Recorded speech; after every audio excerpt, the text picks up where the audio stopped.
Last week I was flown out to Sweden by Ubisoft to play 2 hours of Avatar: Frontiers of Pandora, and this game legitimately surprised me. I really do think this is going to become a must-buy for a lot of you watching right now. But to give some background here, Ubisoft paid for my flights and hotel to Malmo, Sweden, where I had a full day of experiences around Avatar. I was able to go to the massive entertainment offices and not only get 2 hours of a hands-on with the game, but also get some insight into the development process and even hear from the devs themselves in a Q&A session. But of course, lots of that was just background, and what I was really there for was the hands-on with the new Avatar game, and my god was this a treat. The hands-on began with a pre-made character doing some of the early quests in the game, and you're just kind of thrust into this vast open world that's going to immediately suck you in. Like, I genuinely think you'd be hard-pressed to find somebody who likes open-world games who doesn't want to explore this world at least a little bit. Because yes, the world they created for this game in many ways feels like one of the main characters of this game. There are a variety of different biomes and environments to explore, but starting out you find yourself in this jungle where everything just feels alive. From all sides there's this lush, colorful landscape, and it's genuinely filled with things. There's all kinds of creatures, and on first contact you're not really sure if they'll attack or flee. There's tons of foliage that you can loot and later use for crafting, but also small camps next to streams. And hey, even the streams themselves actually function. They'll push you downstream as you try and move across them. But of course this is an Avatar game, so as a backdrop to all of that you have these iconic floating islands and even some abandoned RDA bases, RDA being the human bad guys in the world, but all of this is explorable and interactable. You see that floating mountain? You could fly to it, land on it, and hey, even jump off of it if you want to. And I feel like I could hear many of you thinking, okay, cool, it's a jungle, I've seen jungles in video games before. But what I really think took things to the next level with this Pandora, that's the name of the world in Avatar, is the next level attention to detail that the developers brought to the table. There are just a lot of specific things in this world that go a bit deeper. Like for example, a lot of the looting wasn't just running by and picking something up quickly and thoughtlessly. Instead, it felt like you had a genuine connection to nature. As you try and loot an animal you just took out, you're going to thank Elwa for the bounty, making it feel so much more impactful. There are tons of interactable pieces of foliage. Some of this will bring you up to trees or mountains or even launch you from one area to the next. And even harvesting plants does have a mini game associated with it, which will determine the quality of the loot you do get. So pretty quickly, it doesn't just feel like trees and plants anymore, but like an actual living jungle around you. And one of the pretty cool parts about this is the contrast. When you're looting natural things, it's a bit more in-depth, but conversely, when you're just going through an old RDA outpost and looting some weapons or healing items, it is quick and to the point. It feels like it's soulless because it kind of is. You're just picking up some ammo. It's not nearly as impactful as looting off of a dead creature. During my time with the game, I was concentrated to a couple of the numerous biomes that are added here, and a major part about all of this will be the sounds. Like, yeah, it looks like a jungle, but it also genuinely sounds like a jungle.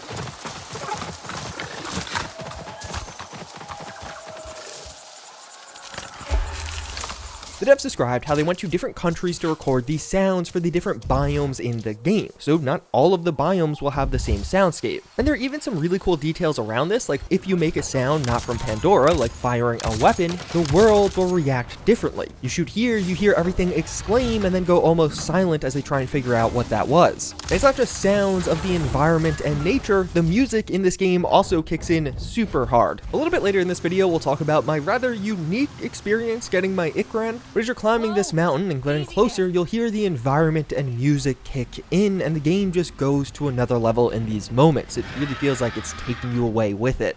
Yes! We did it, girl! You did it! Thank you. Thank you. Okay, let's think. In this world, RDA are the big human bad guys, or rather actually quite small human bad guys, this continuing on the concept from the movies. And you'd start to see the effects of their presence in the open world. Sometimes they'll be wandering around and you could fight them in their mechs, but you'll also start to see their impact on nature. You'll find trapped animals that you're able to free,